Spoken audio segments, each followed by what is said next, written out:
to The Story Behind the Story. I'm Todd Duplantis, and we are podcasting to you today from the HCC TV studios at 3100 Main, downtown Houston. Glad to have you with us. This is a different type of show. We offer a look back at Houston history over the past couple of decades, giving you a fresh perspective on stories you may have seen or heard about, and we talk to personalities over the year. By the way, before we get started, if you're watching us on HCC TV, YouTube, or any social media, you can download the audio versions of our podcast at hccs.edu/podcast. John Feltch is our guest today. John is a longtime actor. I met you in the Houston area. Just a bit about your background. You were a company member for the Alley Theater for 14 years. You've been there for more than 70 productions. You've performed at many of the nation's leading regional theaters. I want to hear more about these, including the McCarter Theater, the American Repertory Theater, La Jolla Playhouse, and more. Productions included Enchanted April on Broadway, and you've been teaching theater for more than 30 years, privately and for colleges here at the University of Houston and University of North Carolina at Chapel Hill. Correct. Thanks for being here on the show and joining us. Thank you for having me. And I think we've talked about this before. We've reconnected over the past couple of years, but you and I first met about 22 years ago. I was working for this 24-hour news station here in Houston called KNWS. It was like a local CNN, and I was the entertainment reporter. So they put me on the production of the Alley Theater's Christmas Carol, and they sent me, said, I want you to do a behind-the-scenes piece. So I went there, and I was with you, and you were getting ready for your part that night, and we talked, and we had a nice interview, but you were playing Jacob Marley that year in the production. Do you remember the year? I do, yeah. And you said you'd played a number of characters in that play. I had. I think the first 5 years I was there, I played Bob Cratchit. Right. But then I was switched to Marley, and in that particular version, the same actor plays Marley and Mrs. Dilber, the maid. Yeah, I remember that. Scrooge's maid, yeah. So just kooky and fun. But I imagine you were at the Alley Theater for 14 years, a very long time to work anywhere, much less a very popular local theater. I would imagine you develop a lot of friendships there, people like family, and also a lot of divisiveness over the years as well, because it's a cutthroat industry. Yeah, I mean it's a pressure cooker to some extent, because there's a lot of stress involved in, especially a theater of that size and reputation. I mean. For many years, as part of the company, I'd be rehearsing one play during the day and performing a different one at night. Wow. And that went on for years. When you're a company member for that long, do you have to re-audition every year? How does that work, or can you pretty much write your own ticket there? Generally speaking, what the pattern was that we would be, usually in the summer, assigned various roles for the coming season. Okay. So, the artistic management would decide where you were going to be in any given play. And you had to be flexible enough to play a wide variety of characters, because I guess as these plays recycle, like Christmas Carol, you're playing different characters. And I imagine other plays happen that way as well, other productions. Absolutely. And, that's the beauty of it, of being part of a company. There very few exist in the country anymore. Yeah, no, really. But that was the old model, the repertory model, which I love. I mean, I love being part of a group that knows each other very well. Right. You get through early rehearsal process so much easier because you're not trying to get to know, everybody, and you're not a fish out of water in a way. But also, you get to stretch a lot as an actor, because you're sometimes a romantic lead, sometimes you're a little eccentric character in the play, So you stretch and grow and learn in that environment. Does it also put the pressure on you when you're playing a certain character and one of your cohorts is playing another character, and then the next year you switch and play their character, and you don't want to, do you take in what they did as a performance and then want to make it your own, or do you take a little bit of what they did and use it for something? Yeah, it depends, right? I mean, there have been 3, I think, actors that have played the parts I played in Christmas Carol since I did. And it's fun to watch what they do, because there are elements of what I did. Right. But I originated the role. But that having been said, they're doing their own spin, which is really fun to watch. It must be for any actor, when you get on with a company like that for so long, like a dream come true, because you've got to, we were talking about this earlier, but you have a steady gig for quite some time. exactly right.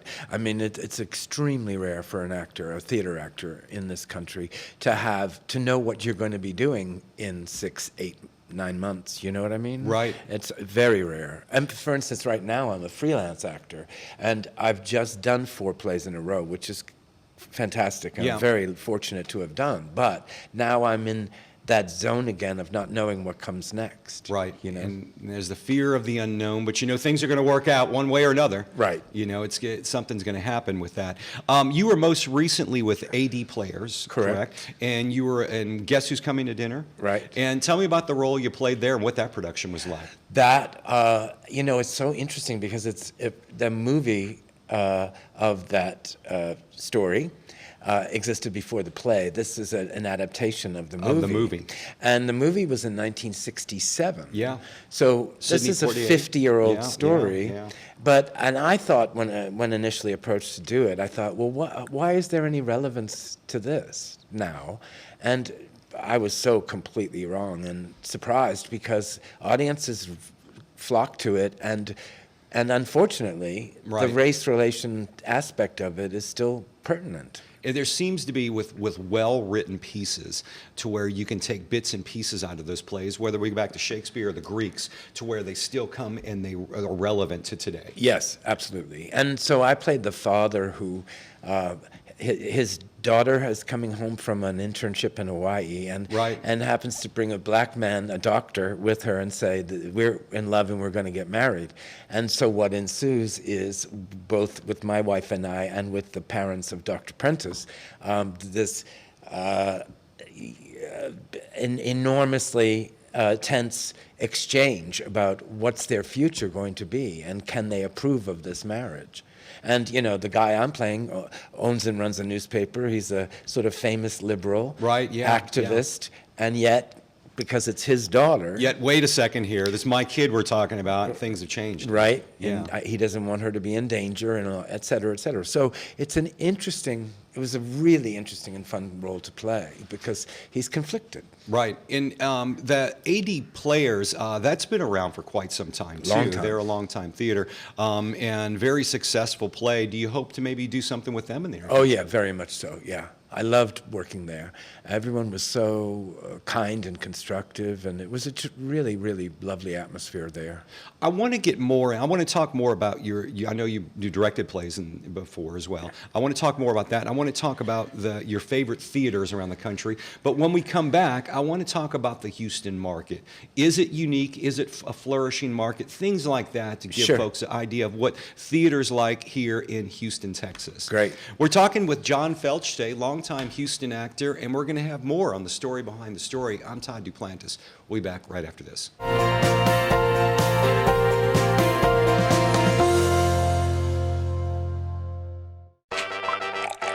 This is Matthew. He's a high school student on the track team. He's trying to decide who to ask to homecoming, but an easier decision was to get dual college history credit from Houston Community College. HCC, for everyone, anytime.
Meet Elizabeth. She's a mom on her way to get groceries.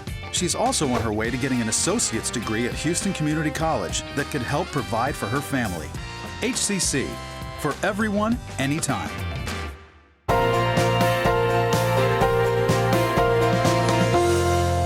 Welcome back to The Story Behind the Story. I'm Todd Duplantis. We're talking with longtime Houston actor John Feltch. Thank you for being here today. Thank you, Todd. When many years ago, I worked in the entertainment industry as a reporter, and one thing about Houston that struck me, and I had to be reminded of this when I first started, is that we've got our own symphony, our own orchestra, our own ballet, and we have a thriving theater business in Houston with several theaters, 80 players, the Alley Theater, who you worked with. Is the Houston market unique for Texas? Is it open to acting or open to the arts? And what do you look at Houston like? Yeah, I mean, it's certainly unique in terms of, especially in the last decade or so, maybe. Many more small theaters have been springing up. Yeah. All over the city. And not just more theaters, but very sort of different approaches to theater as well, which has been really exciting. So since when I no longer was an Alley Company member, the great thing was, when I was at the Alley, I hardly ever saw any other theater. Right. We didn't have any flexibility. You didn't have any time. Yeah. So since then, I've worked for Fourth Wall Theater, for Main Street Theater, for Stages, Repertory Theater, and 80 Players. Oh, and Rec Room Arts. So there are a lot of really terrific smaller theaters. The only problem is they're still struggling for funding. But, you know, I think that's going to change over time. I think Houston's become more and more cosmopolitan over time. I remember back in '89 when I first came to the Alley, there really wasn't much else going on. No, there really wasn't, no. And now there's just a lot. It's a booming business as far as, it's always pleasurable to see that happening. You know, I lived in the Heights for quite some time, but they have a theater there called the Obsidian. Yes. If you're familiar. And they'll have these crazy productions there, you know, musicals of The Simpsons and The Evil Dead and all that. Yeah. Really cool productions you'll never see in original. But you go there, and they have lines going out there. They're very well supported in the community. Yes. But it takes a lot still to run that, because you're paying people and you're renting out a very high dollar building as well. Yes, exactly. And that is right now still a problem for Houston theater, because you know, especially finding a space that's affordable. Right. And then, you know, it costs a lot to maintain all the technical aspect of it as well. You know, so, but I'm really encouraged, because like last night I went to Match in Midtown and saw a play, Thunderclap Productions, right? I mean, they're newish, but they did this beautiful production. What was the name of the production? Give them a plug. Yeah, it's called From White Plains. From White Plains, okay. And 4 young actors, just superb. So, I mean, there's stuff happening. You know, and it's been thriving over the years, but being at the Alley, you mentioned something about working all the time and not being able to get out plays. When you're working across the country, what are some of your favorite theaters and why, if you could name off a couple of them? Yeah, in my experience, I've done quite a few at Cincinnati Playhouse in the Park, which is a beautiful, large theater like the Alley, and I've always loved working there. You know, you're up on a hilltop looking over the river and Kentucky and all of that, which is still quite beautiful, quite incredible. Beautiful, yeah. And it's just a lovely place to work. But gosh, Repertory Theater of St. Louis, I've done a lot, and ART. But of course, I think in terms of just sheer, like, you can't believe you're working there, La Jolla Playhouse. I was going to ask you about that. I mean, it's stunningly beautiful. And you get to be at the beach when you're not. Oh, sure, yeah. It's got a great outdoor aspect to it as well. Yeah, and this past summer I was at Wellfleet Harbor in Cape Cod. Tell me about that, because you told me about this production a few months ago. Tell our listeners and viewers about this production. Yeah, so that was a play called Orson's Shadow. Mm-hmm. And it's about the real-life interaction between Orson Welles and Laurence Olivier. And you were Laurence Olivier. Correct. Yeah. And it's just a great play about when they did a production together of Ionesco's Rhinoceros. And anyway, we had a ball doing it, but I mean, we were literally on the beach. Wow. You know? That is pretty cool. It was really cool. You also have directed plays in the past. Do you enjoy that more? Is that something you see getting into more? I or do you don't know like if I'd say acting? more, but I love both. I mean, they're very separate disciplines. Oh, yeah. For sure. But I love being able, as a director, I love being able to work with the actors. And I think, in my experience, actors who direct tend to be a lot more sensitive and nurturing about everyone's process, and understanding that actors all work in very unique and individual ways in a rehearsal. So I love being able to do that, to observe that, and to nurture that. As an actor and really in life, you're always continuing to learn. Do you look back at your early years and think of things of those who've helped you along the way, and maybe the most influential person in your career that you could think of? Yes, absolutely. I think about that a lot, and very grateful to many, many, many people. I mean, I've had the joy of meeting and working with a lot of terrific, talented people. What's the biggest lesson somebody told you? I think Cicely Berry, who just passed away last year, who was the voice and speech director for the Royal Shakespeare Company, she taught me in grad school. Every year she'd come over from England for a few weeks, and we would do an intensive workshop. And she was the most influential teacher I had, because her whole method was to bring out your own true voice, as opposed to, the actors have a tendency, especially young ones, to want to sound a certain way. Or to emulate others? Yes, certainly, or to copy others, yeah. Yeah, well, that's what I'm thinking, because it seemed like the biggest challenge for me when I did a little bit of acting, but was looking at a character and admiring that and want to emulate that. Yes, absolutely. Because it worked for them, and that's cool. Well, for instance, when I was a young actor, and especially when I did Shakespeare or classical stuff, I wanted to sound like Peter O'Toole. Oh, yeah. And then finally I got a review that said he sounds remarkably like Peter O'Toole, and I thought, oh, that's not good. That's not good. So, but it's trial and error, and eventually, if you get lucky enough to keep doing it, you find your own voice. You find your own way of filtering a character, And I now, for many years, avoid, if it's a pre-existing play or movie, I won't look at it. Right. Because I don't want even the danger of wanting to copy anything. That's a great practice, but it must be awfully tough. It is tough. Because you really want to see that movie. Yeah. But you're going to get something out of it you don't need to get. Exactly. That's gotta be tough. Because you've got to, to make it true, it's got to come from you. We're talking with John Feltch, longtime Houston actor. You may have seen him at the Alley. He was there for 14 years, most recently at AD Players. We're going to be speaking with you in just a few moments about your career now with working with other students, along with acting. We'll have more on the story behind the story coming up right after this.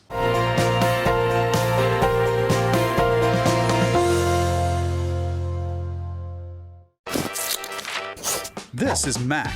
She's ready to build herself a house and a business. But first, she's building her resume with a construction certification from Houston Community College. HCC, for everyone, anytime. I've seen people's lives change just by attending a class at HCC. Some of them might not have the financial means to go to a four-year university. That doesn't make them any less, quote-unquote, smart than the kids who go to a four-year school. HCC is easy to get to. It's easy to apply and easy to become a part of. It gave me so much confidence. Once you finish your 2 years there, you can transition into a four-year university or go into the workforce.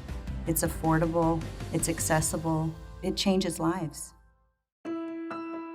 We have academic programs that help students get from high school into a university. And the data is very clear that students that take the path of a community college finish in far higher numbers than students that start straight into a university experience.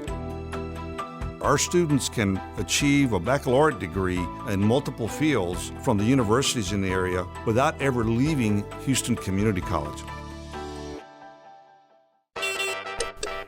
Meet Saskia. She loves cars. Seriously, she whistles at them. So she's studying engineering at Houston Community College. After that, a four-year degree. Then it's off to the races. HCC, for everyone, anytime.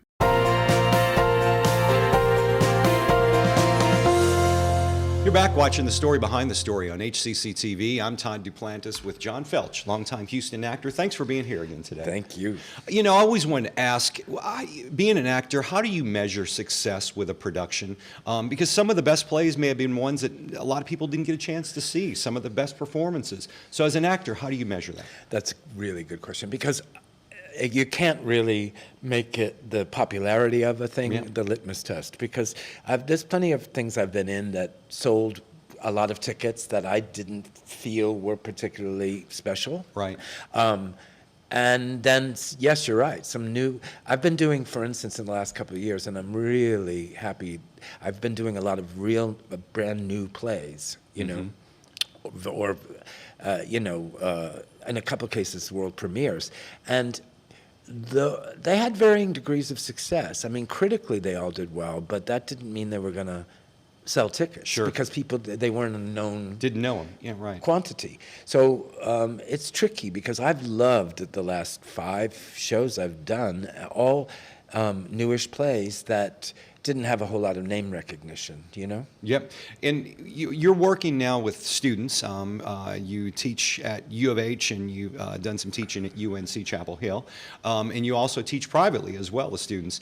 What would be the biggest misconception a student comes in that you have to deal with first? The most common misconception? I don't know if about misconception so much as there's a certain level, especially with young actors, a certain level of self-consciousness and a certain level of wanting to force things, wanting to illustrate things, wanting to be more interesting, in quotes. Do you know? Well, I know we can do that with reporters too. Sure. Let me show you how the water's being drank. Yes. You know, here's the sign. Let me pick it up. Yes, exactly. Yeah. There's a lot of that. It's culture now. Yeah. Yeah. And, and sometimes it depends on the actor, but sometimes they just want to be a star, Yeah. Or they just want to go right to, a million hits on YouTube or whatever. And, so we have to deal with that in terms of, well, how serious are you about the craft? Right. And do you really want to learn this thing? Because it's very complicated. I mean, it takes a long time to get good at it, usually. Sure. There are, every once in a while, these rare individuals that just seem to have the whole package. Somehow. Well, but one of the most rewarding things, I remember I did theater for a short period in my life, but you worked long hours for the productions for a very short amount of time, but I loved it. I loved every minute of being there till 11 or 12 or 1 o'clock in the morning. Right. It was something I would do it again just because I loved it so much. But I imagine people going into this don't realize how long of a day you had, especially when you were at the Alley Theater, because you said earlier you'd be working on 2 productions. Yes. I mean, we would be rehearsing 5-6 hours in the day, and then coming back to do a show. Production. Sometimes that would take 3-4 hours. So yeah, I mean, really, and Mondays were our only day off. You know, so I mean, I think people think that it must be kind of glamorous to do that work, and in some little ways it can be, but no, it's really pretty grueling if you're doing that kind of a schedule all the time. What advice would you have for students? You talked about breaking down those misconceptions, but what advice would you give students who are maybe thinking of getting into acting, even if they're going in another direction as far as a major, but they may thinking about taking some acting classes? Yeah, I find that many people I talk to who did a play or plays in high school or college, they remember it very, very fondly, almost always. And part of it, for me, is just the ability to express yourself in a different way, especially for introverted people. Interestingly, a lot of actors that I know are basically introverted people. And I think there's a misconception that, people get into it to say, look at me, pay attention to me. And I think it's more that they found a tribe, they found a like-minded group of people and a way of expressing themselves. Right. So even if you're not going to go do it professionally, it seems to me just to stretch your imagination and your capacity to communicate, I think it's a really lovely side thing for you to do if that's what if you have the opportunity. Well, I've known a number of people who work in one profession but did acting on weekends. It's just because they enjoyed it. Sure. Did some theater. You mentioned something about getting those YouTube hits. That must have changed a lot of the industry, because maybe the younger generation now is wanting, that's their ultimate goal, to get those hits and sell those ads on YouTube or wherever. Do you see that changing the industry at all as far as what you've done over the past 10 years with social media? Social media has definitely affected most people's careers. I kind of had to be dragged kicking and screaming to advertise in any way what I was doing in social media. But I mean, certainly now that's the trend. And I mean, I don't know that it's a positive or negative. I just think it's, it's the new landscape. And it's, I guess, one way we all have to adapt to learn how to fit it into our careers in some shape or form. Yes. I mean, I can't tell you how many times younger actors would say to me, you don't have any presence on, on Twitter? Right. And, Nope. no, I don't. But, eventually, I think you have to grow and you have to learn and you have to adapt to the new situation, right? And I'm getting there slowly. You talked a bit about how blossoming Houston is for starting these smaller theaters all over. Do you see that being the future of local theater, that it is blooming and that it is going to continue growing, especially as we spread out in Houston? I mean, there could be another 3 million people moving here in the next 20 years. Right. I mean, we're supposed to overtake Chicago, right, as the third largest city in the country, not far from now. And so, yes, I see a more and more diversity and interest as people move here, and they bring their own sort of influences to the scene. I mean, one of the things I love about Houston is its diversity. I mean, culturally, and what that does for restaurants and theaters, and it's great. This cross-pollination that's going on, I think that can only increase and improve over time. I think, the crucial element is that the money has to flow from the corporate sector into the arts a little bit more than it is now, but Well, we need more naming rights, I mean, that's what the world's coming to now, putting those names on the theaters, because that's where you can get more of those dollars that way. Yeah, absolutely. And I mean, that's just the way it is. This culture's never been, as opposed to European nations, for instance, where there's lots of government subsidy for the arts, that's not really true in America. So, it's a dog-eat-dog kind of situation sometimes. Sure. Do you, being an actor in a market like Houston, do you continually run into the same characters as you're doing plays, as far as different personalities and people and actors over the years? Oh yeah, very much so. And what I love about that is, like last night when I was at Match to see that show, there were, at least 30 theater people in the audience, that I've seen on stage or that I know personally. And so there's really a thriving culture, a community that supports each other. Yeah, and that's beautiful to see. John Feltch, I appreciate you joining me and telling me about your career and having this discussion with me today. Oh, yes. What a pleasure. Thanks, Thank Todd. you for being here. And thank you for joining us. Remember, download all of our audio podcasts at hccs.edu/podcasts. For the story behind the story on HCC TV, I'm Todd Duplantis. We'll see you next time.